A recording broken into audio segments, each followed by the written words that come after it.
Hi, everyone, and welcome to the Resilient Voices podcast. And as you know, this is a space for honest and deep conversations about how resilience shows up in leadership, personal moments, and everyday life. Here you hear the stories of grit, growth, and practical steps you can take.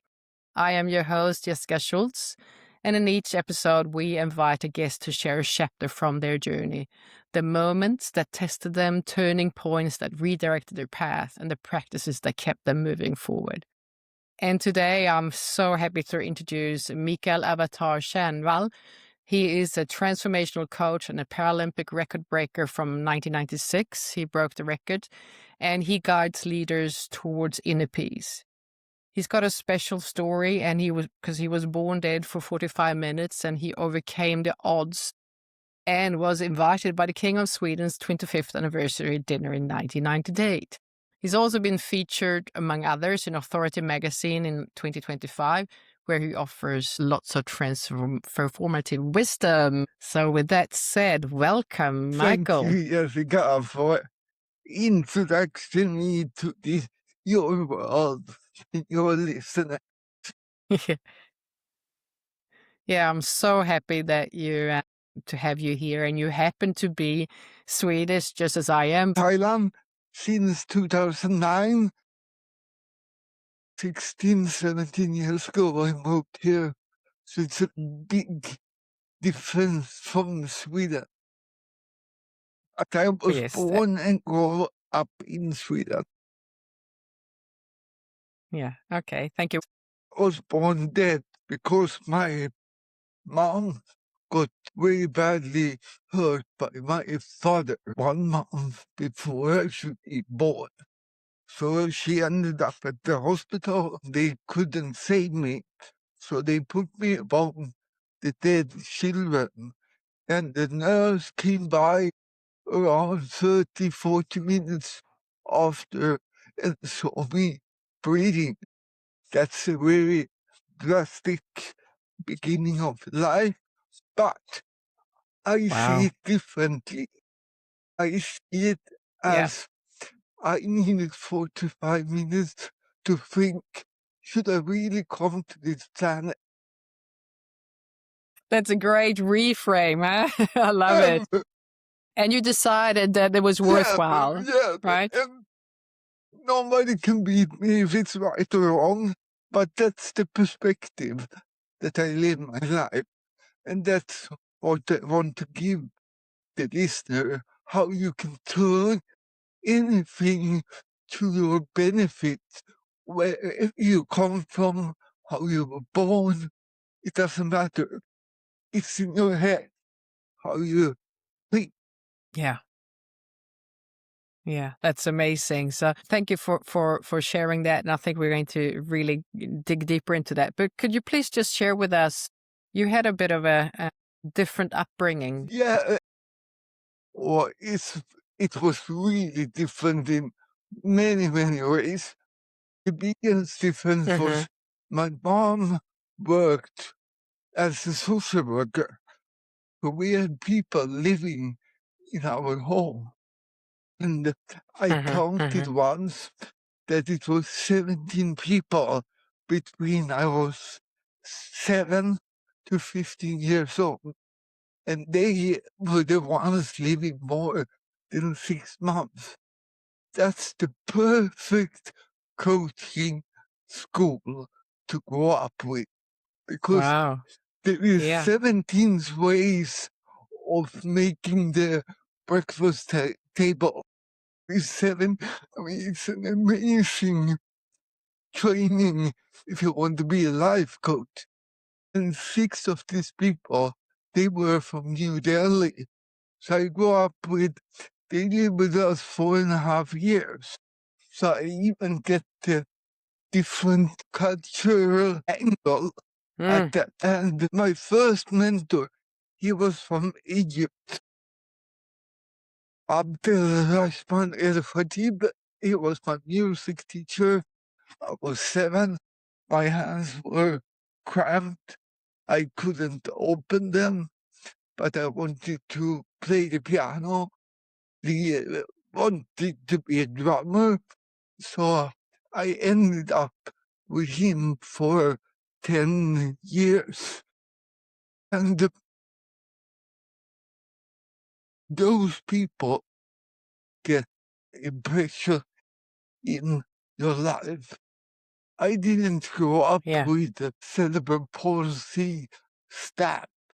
They had no time with me. My brother had an addiction when I was 5, so I grew up with him as their main project to save the family. So I was separated, Okay. and that was quite good because I didn't learn how to act like a person with cerebral palsy at all. They didn't have time. So Okay. that's a bit about how I grew up. That sounds like a very different upbringing, but you think that that had a major impact or any impact for you, how the rest of your life turned out to be, that you had such a different upbringing and that you were treated like just anyone in the family?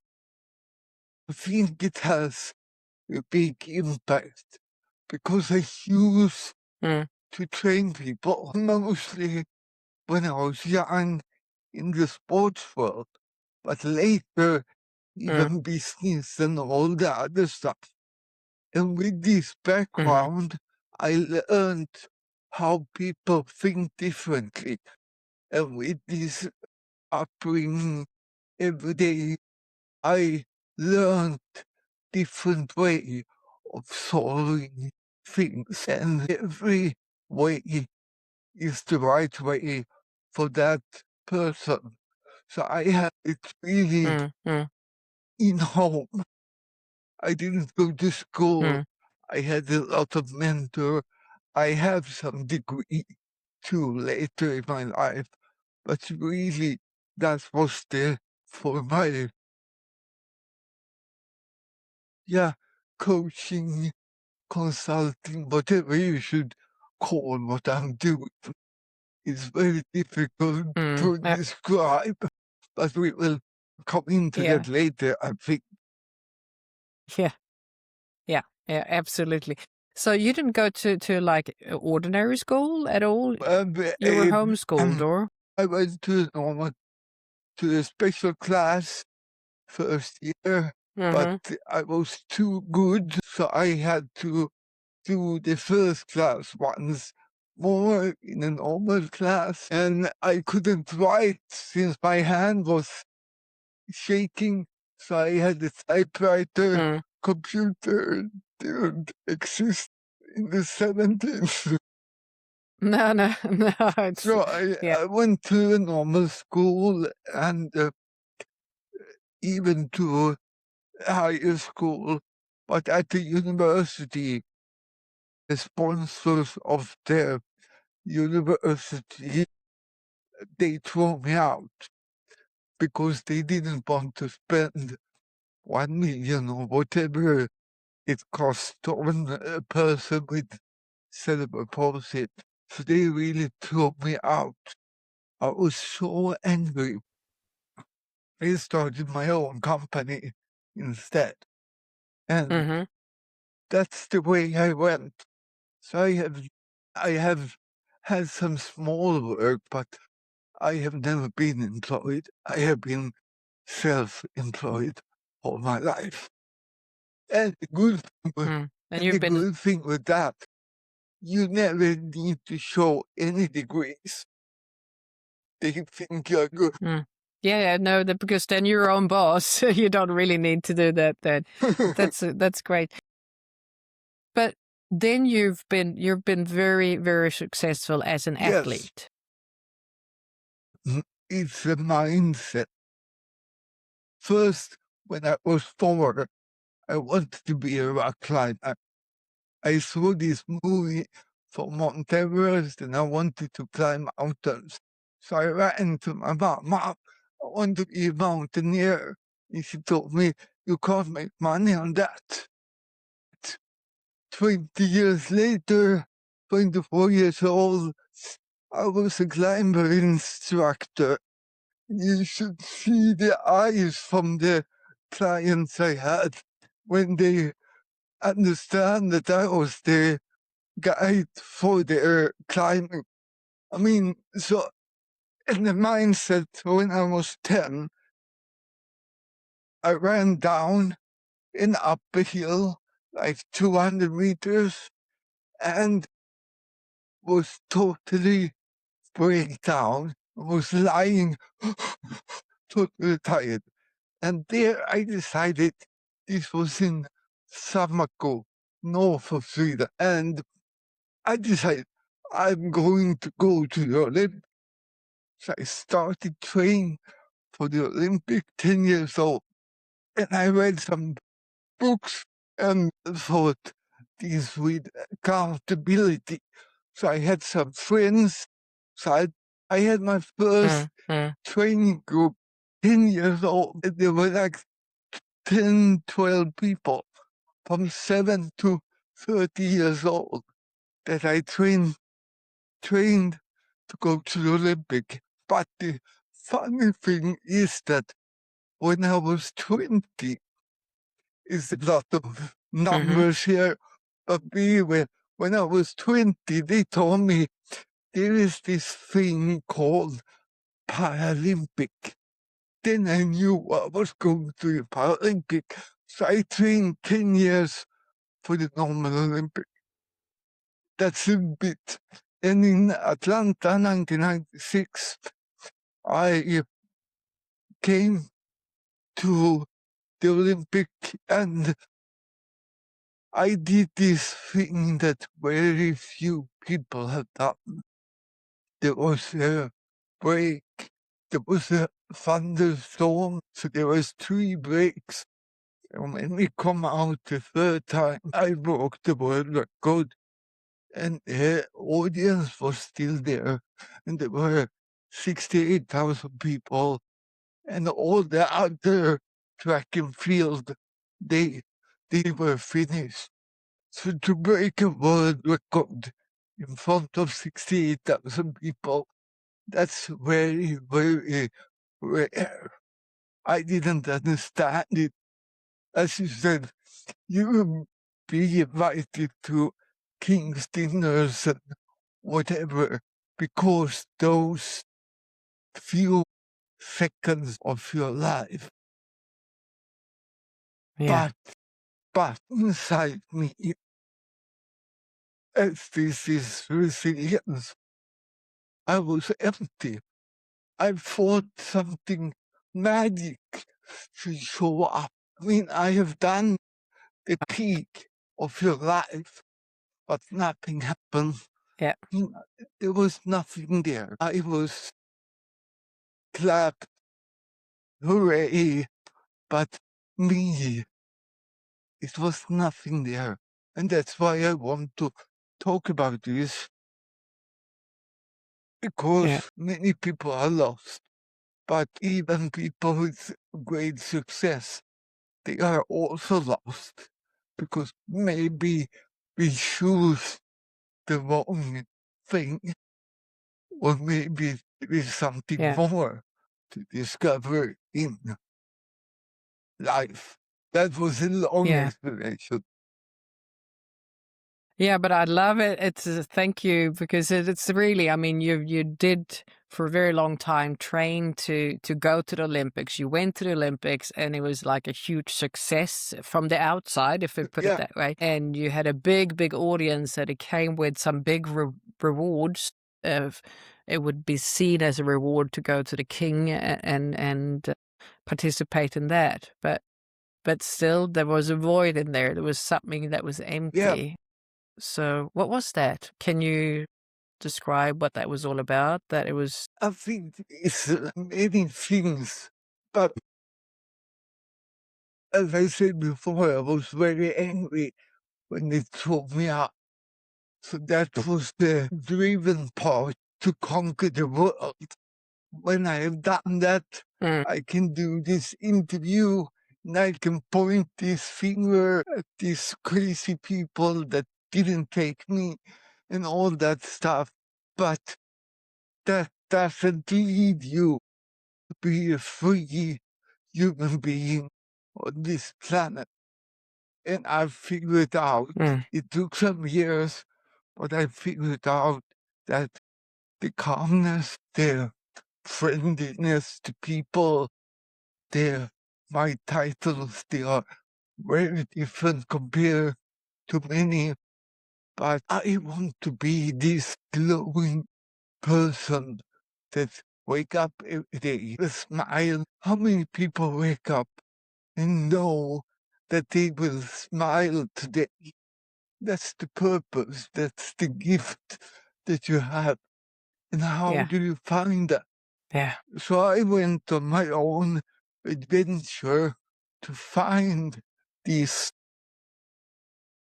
pure, free, and I have it today. And I have had it for a long time now. And you can see it, you can feel it when you talk to people. Yeah. So really, what you're saying, what I hear you saying is that you've you've overcome so much in your life, and you've really been a fighter, and you had a mental strength to go for something that you decided that you wanted to achieve and do, but that was not where you find the purpose. Because I think what you're talking about is what lights you up from inside, what makes you smile in the morning, is a bigger purpose than just in achieving something that you set your mind to. That's a big thing, but it doesn't fill maybe your purpose, your passion. So one thing when I was little that I wanted to do was collecting people, like Onassi, the big ship company boss. His passion was collecting people, interesting people, and I thought, wow, I want to be different people, see how they think and how they explore their world. That was my passion, really, from my heart, and to listen, and they come to me, and I can listen to them and say, oh, stop, what's that? Let's dig in there. And you find their keys to their new world. There, the magic happens. It's like an open Pandora's door. That made me like, wow. You know what I mean? You're a coach. So you know exactly what I mean. And you can't pay money for that. It's not possible. No, absolutely. And when you when you say collecting people, it's, for me, I mean, I don't know how the listeners perceive that, but I think it's not like you have a collection of people like on a row anywhere. It's just the collection of the meetings, of course, right? The meetings, the experience, the exchange. But it sounded like collection of people. What do you collect? I collect people. Yeah, but Onassi, he collected people, really, because he had this expensive boat and he bring people to his boat. So that was his. But I collect things that make me grow, things that make me open doors I would never have seen without meeting these people. They give me keys or doors or whatever you want to call it further down in my life. That's my adventure, really. And I live for that every moment. But it feels like you're it's like you're coming back to how your life began. You lived in a house full of people where you said that they were the best, you had the coaches in your home, and that you learned so much from those exchanges, of from those meetings. And like you said, 17 people making breakfast in 17 different ways. And so it feels like you're coming back to really, it's a full circle somehow, that the way you began your life is also how you sort of live your life now in collecting experiences, in meeting people, and also I would say that you bring all your own experiences into that mix, into that Yeah. meeting. So and, uh, I have trained a lot. It takes 6 seconds to break a world record in long jump, but it took me 15,000 hours of training to come there. Not everybody can do that. They can't do 15,000 hours. But if you have a passion, I want to give you a concrete example so people really Yeah, understand. yeah. Because I was lost after Olympic. I was going with my girlfriend in with a shopping mall in Mhm, that big shop. And I asked her, she told me later, do you know, you asked me, do people go shopping every week? I had no clue because I've been in the sports world. I knew nothing about how to live a normal life, but I found passion in art, paintings. So I started painting. So I thought, let's do 100 paintings. It doesn't matter good, bad, but if you do 100, then you have gone through all the steps to be an artist. You have to, after 20, 30, you have to book a studio. It costs money. You have to start to sell the paintings because you have no room. You have to go all mm, through these steps. And then when you have done mhm. 100, then you can decide, should I continue or should I stop? Anybody can do that. And don't start when you're 65 because it takes about 10 years to open your mind. Today, I can do a painting copy from my head to the camera. When I started, it was not possible because you have to train how to see the world and paint what you see. Yeah. So really what you're saying, Mikael, is that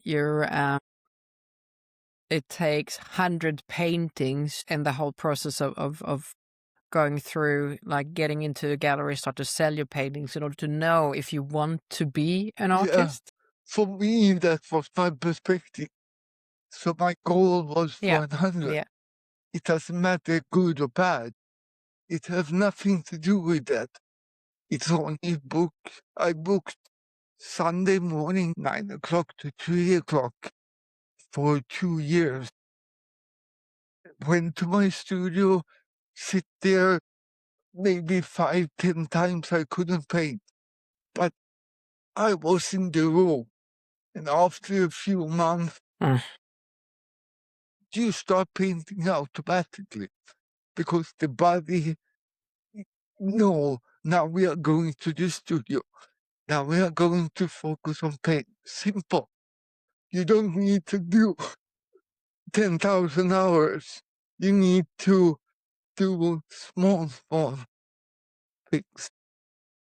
mm. Yeah, but that takes some dedication. It takes some I mean, obviously a lot of I mean, every Sunday for 2 years, that's a long time, isn't it? And So, and in this world where everyone wants the quick fixes, the quick results. but if we talk about mental training, there is this Mm, experiment done in the 70s. They had a group of, I think, 30 people. So 90 yeah. people total. 30 people, they should throw a basketball penalty 10 to in 130 of them train physically throwing the basketball. 30 did 9 throwing the basketball, and 30 did nothing. And after 3 weeks, first they test how many they had. Some had 3. They had never hold a basketball. And the mental people who throw it, they had more in than the people physically trained. So if you set something in your mind, and you can do so much more. One lady, she was, I think, 54 years old. She had 8 of 10. She had never played basketball. Wow, that is And amazing. only thinking. She didn't practice. She only 5 minutes for 3 weeks thinking, throwing 10 shots in her mind. So with that said, 5 minutes thinking in something that you are passionate for, something that makes you glow, something that makes your stomach tingling. Anybody have 5 minutes? Yeah, absolutely. 5 minutes is no time. But so what you're saying is that this experiment shows that if you do something dedicated for 5 minutes a day, that will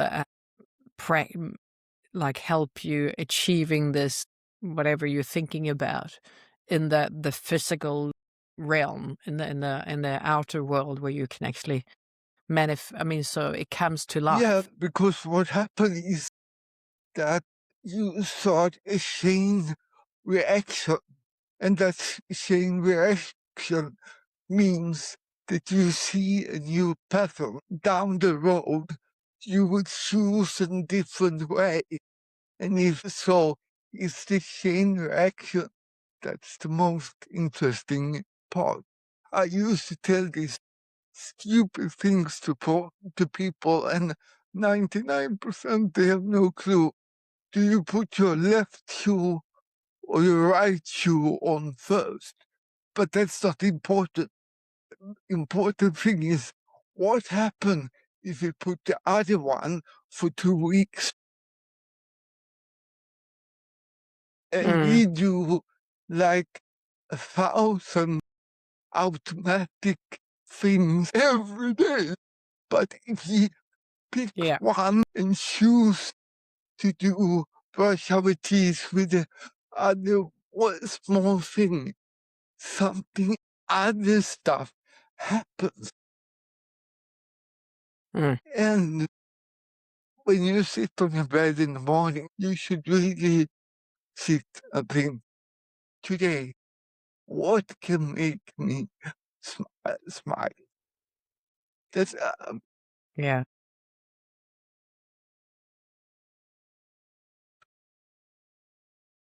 Yeah. That's simple. Yeah. Yeah. Yeah. Yeah, that I just really love that. And with, if we can smile more, people would be this we would live in a different world, wouldn't we? Yeah, I have this guy. He called me once and said my day was totally bad today. I was so depressed when I sat on my bed, and I said, "Stop! If you should lie big." What do you mean? Yeah, it's not true what you are saying that it's bad. So if you should lie, say it's a fantastic day. It's a lie that too. And for 2 weeks, he went up and he said, a fantastic day. And he called me after 2 weeks and said, wow. He was a totally other person. And that's only one word. It's not even 5 seconds. And it changed the whole perspective of how he appeared, how he saw his way of living. Only that word is, It is so yeah, simple. and it's totally free. But sometimes the world crack down and we get stuck and we can't see this breakout thing, but it's because we have never practiced how to see the life from a different angle. Like me, I fought for 45 minutes when I was born.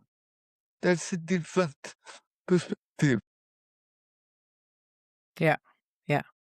It gives you, I mean, so you trained your mind the whole in a different, for a different thing to begin with than most people Yeah, do, right?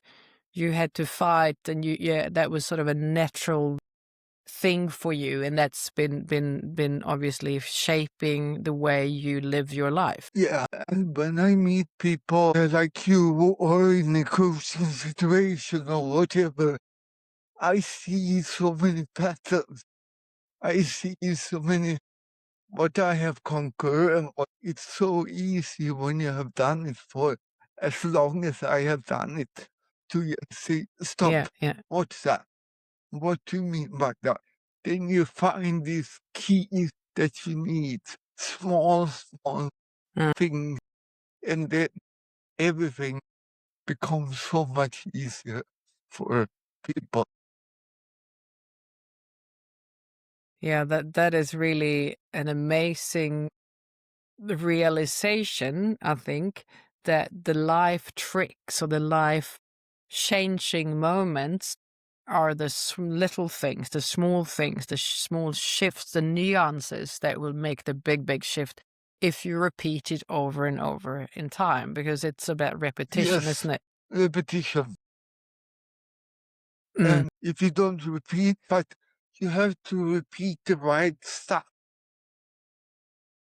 Yeah, because most people live in a world where they repeat the wrong stuff. They repeat what's not working, what that they're not happy, that things are bad, and that a lot of people are stuck in that mindset, and that they play that Yeah, record instead of if they change that, what will happen then? because when you have 30, 40 paintings and they take up the whole living room, you just need to get the studio, get them out of the house. That's Yeah, uncomfortable.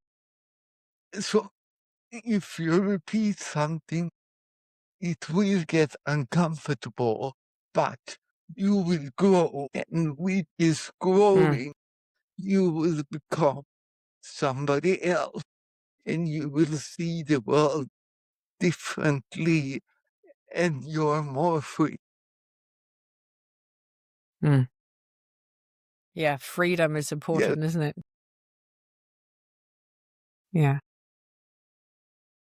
So, Michael, tell me, you're in Thailand now. We started off there. What's the reason? Why did you end up in Thailand? Do you want to, or maybe you don't want to talk about the reason, but I'm more interested in because we share this restarting in a new country in a different yeah. place. How has that been for you? The shift. I am an authentic figure. I have Mm, nearly nothing to hide because I think whatever I tell people, I don't know which word, which sentence, which story that triggered this chain reaction. So I tell them all the stuff, nearly. And I came here 2009 in April because the winter in Sweden was really bad. It was cold. My mm, body was cramping. So a friend of mine said, you can borrow my house. So I came here in April 2009, and after 5 days, I was cramped, pain free. I didn't even That is I amazing. didn't Yeah. even know I had so much pain. I felt I couldn't put Mm. on my socks or whatever in Sweden, but it was really bad. So I was at 3 weeks. I came back in May to Sweden, spring, but it was cold. And after 3-4 days, I had the same pain as when I left. Okay. Yeah. So Yeah. I told myself, why should I live in Sweden? So 3 months later, I moved to Mm. Thailand. And that's the thing. I'm an action guy. Can I live pain-free in Thailand? I had barely money. I was married. I had my painting studio, all this stuff, but I sold it off. If some of the paintings, cut the Mm. company, and just moved. And it was the best thing I have done in my whole life. And I thought I was handling my life good, but this Mm. culture, this way of living here is completely different from Sweden. And I have learned so much. I remember the first weeks I was here, I met this guy, older man. He was so calm. I mean, he was so calm, living present. And I thought, even if I practice the rest of my life, I will never be like him. It's impossible. And these kind of people, you don't have them in Sweden at all. No. No. You know exactly what I mean. Mm. So I started here in Thailand, and I walked the beach morning, so the sun go up, evening, so the sun go down. And I thought, now I have time. So let's figure out what should I do. I was 41 years old when I came here. What should I do the rest of my life? What's the pure me, passion, whatever? So I walked that beat for 2 years. And I knew after 2 years a bit what I wanted to do. But it took me 5 years of freedom to really find it. It was still meeting people, be by them, and follow them a few times in their life so they can open new doors. It was part of my art still, but it became more music, art, movie cutting, abstract art, and performance. That's Mm. because those things made me happy, made Yeah. me glow. And after 5 years, I knew this is my core mission. And that's now 10, 12 years ago. And that's what I'm doing now, still. So still, and that is really so, because I know that you have. I mean, you're thinking like your story and every scar and every piece of your journey have made you into the person you are today. Of you, and that applies to everyone. But you use it in your work, and you use the tools. I mean, you teach the tools that you've used Yeah, yourself. And I love this that you have the mindset. Can yeah. you? So why I'm doing this podcast is because 10 years ago I thought, oh, maybe I should do movies. And I was afraid of the camera. So I started with doing 30 movies, 30 days. And then I thought, oh, I should do 100. And after 100, decide what I should do after that. So the next year, I did 100 live stream, 100 days in a row. And so yun, 100 is like a thing for me. And I live in the totally wrong country because the IP address is wrong. Because if I put up a movie here, it goes out to Thai people that barely can speak English, so I can't get out with my message. 1 year ago, I started to do podcast instead. I have done 19 is out, and there is about 10 more waiting to come out. So maybe I do 100 podcasts. But the thing with the camera in the beginning, that was the practice to do podcasts. So if I haven't done that, I probably haven't done podcasts like with you. So it's the spin-off effect. Yeah. And that's amazing. So you really practice and experience and overcome your fears and keep on working with them and you're growing and transforming as a person, as a I mean, a human being and just flowing with that. I just find that is just amazing. And the thing is, I mean, you were a coach, and I've talked to a lot of people. We have similar skills, but I have on top of that, I have cerebral palsy. And on top of cerebral palsy, I have a world record, some rare stuff. But I'm a doer. I do stuff. And if I can make 100 YouTube videos, anybody can. I mean, I speak differently. I couldn't speak English good, so I practiced my English. I didn't care if it was good or bad or whatever. I don't care.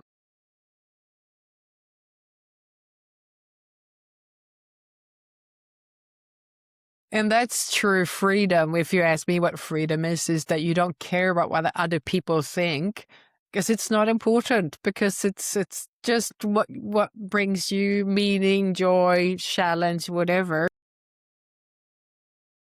Sometimes maybe I have a cat story, because a cat story is extraordinary stuff. Maybe my mind is like broken, because normal people, they will never come up with this idea. I was so happy because we had a wild cat.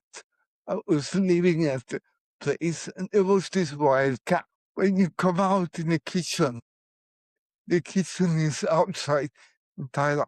He ran away. So my mission was, I want this cat to sit on my lap.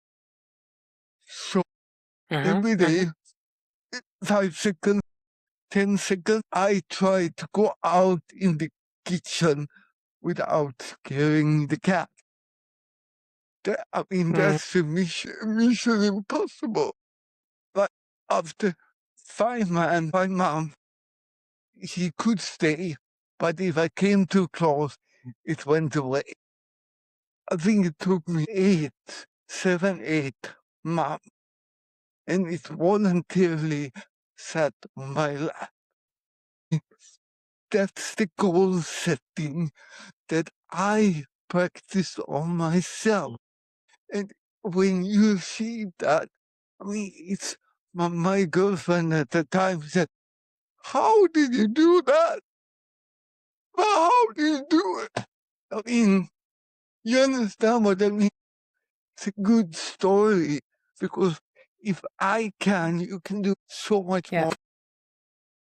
Yeah, and thank you for sharing that, because I think that really paints a picture of the 1% daily improvement. I mean, so if you do simple, actionable things every day for a period of time, it will eventually compound and it will become you will break through. It's a bit what you're working Yeah, with, right?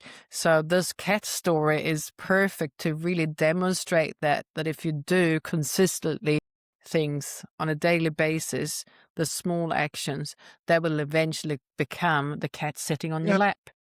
And that could be obviously a metaphor for anything in Yeah. your life. So it's not like the cat is not important here. It's just No, the practical and the practice of thing it. was, I didn't tell anybody. I think it took 2, 3 years before I told anyone this story, and I have forgotten about it, but I ended up somewhere. It's a That's a gold story to explain. I mean, Yeah. it's a mess, Yeah, it is gold. I totally agree. and it's authentic. It's like, wow, what else can you do with your life if you can do this? Yeah. And you've really proven that anything is possible if you work on your mindset, you decide what you want to do and you go after it. But by really being consistent, being persistent, having patience, and a whole bunch of Yeah, resilience, right? and if I haven't come to Thailand, I probably never have discovered this way of living at all, because I Mm, got the culture fits me better. There's so many elements that works when I'm here. Not only the cramps and the mm, pain in my body, it's so much else. And one of the greatness of Thailand is mm, you have to be authentic. You have to live as you are. yeah, Because in the Western world, we have to have different masks on us when we go out mm, because it works differently. But here you have to be you, only you, nothing more, nothing less. And they don't care about the Olympic or whatever if it's not in the present. yeah, And yeah, last Olympic, some girlfriend asked me, "Oh, you have been there." But 2 years before, it wasn't important. But when it happened now, then it can come. yeah.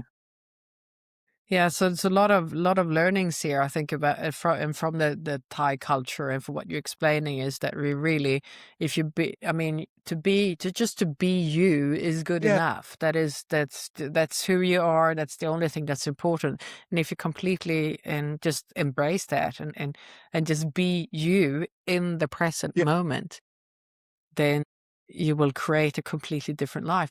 And as well, I think I want to come back to this with freedom. For me, that sounds like yeah, freedom. yeah. But for me, I mean, when some customers or clients or live path that have come to Thailand and they be with me for 5, 10 days, and they are like, wow, because then Mm, they understand it's every day, every moment is like this. It's not 5 minutes there, then it's the whole time. It's like the yeah, yeah, flow, whatever it is to discover. yeah, And that's magic. yeah, yeah. Yeah, Bec- Tokyo. mm, yeah, I was just going to say that it must be your nervous system must be feeling so Yeah, secure because of it's the clarity. They're like exactly what's going to yeah, happen. You don't really have to worry yeah, about anything. Like if I say something wrong, if I do something wrong, so you could just be relaxed in your being, and your nervous system is operating on a different level. Many people, they think, some people, I had someone, he thought I was 35 years old. And I mean, I don't look like I'm nearly 60, but I don't look like 60. I was No. born 1968, so I'm 58 years old, but I don't look like 58. No, not at all. And that means also that you're doing something differently, something, whatever it is. Because when a person fall in love, everybody around them see them glow and they get younger. But you can do it without falling in love.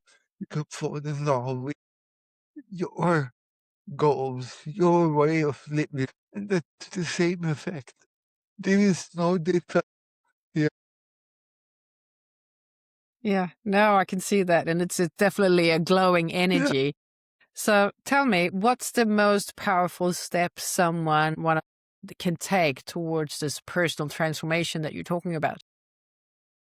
I have told some of them in the interview here, but I will clarify so they are concrete. Mm.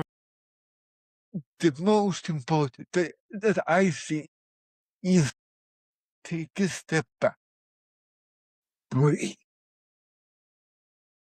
reflect, and choose the way that can be a smile on your face. That's the most difficult thing to do, but it's the most effective way of changing your life. If you practice this, even if you don't know what happiness is or whatever, but it works. It works. And it's not fake. So in the morning when you wake up, as I told before, ask yourself, what can make me smile today? That's simple. It takes 5-10 seconds. If you don't come up with anything, take a piece of paper. I used to give this to some of my clients before. Take a piece of paper and then you write, I don't know how to smile. Help me to smile. And you write those two sentences until you figure it out. And it works. Like the unconscious mind appears. It's Yeah, magic. yeah, it is magic. I really, it's just because the way you're describing it, it just sounds so easy, and apparently it's not No, simple, but it's easy once you figure it yeah, out. It is an yeah. easy step. Yeah. And there is a lot of other stuff you can do, but that's the most effective. Another one is to really reflect what you're doing. What stuff do you do today automatically without even thinking about what's the purpose? I mean, there's so many people live like half automatic life and half non-automatic life, but we are so our mobile phones, we are so not connected with other human beings. We have no time. It's so sad. So sad. Yeah, and I mean, if we first start to connect with ourselves, it's so much easier to connect with other Yeah. people. And one of the best sentence that I got an email from a friend. She wrote, "Oh shit, I have to do something when I left for Thailand. She understood that by me moving, I affect a lot of people. By me acting positive to save my life, to see my world better, I affect people around me. When my ex-girlfriend saw that the cat sat on my lap, she changed her way of seeing the wildcats that we had around us. You affect people by doing things. If you don't do things, you affect people. If you do wrong things, you affect people. So why not do a positive thing and open your heart so you can see the world better, and then it will spread to the people around you. That's simple. If I take care of me, the more I know about me, the more effectful I can pinpoint when I go out in the society. That is beautiful. Thank you so much. And I think that those words just have to be, it's just a perfect ending of a beautiful conversation here on Resilient Voices. So thank you so much, Michael, for sharing your journey. And just thank you for everyone that's listening. And I'm sure that you did gain some insights today. And if you did, subscribe, share the episode with someone who needs it. And just go out there and stay safe and be resilient. And thank you again, Michael. And thank you, everyone, for Thank you, listening. Jessica.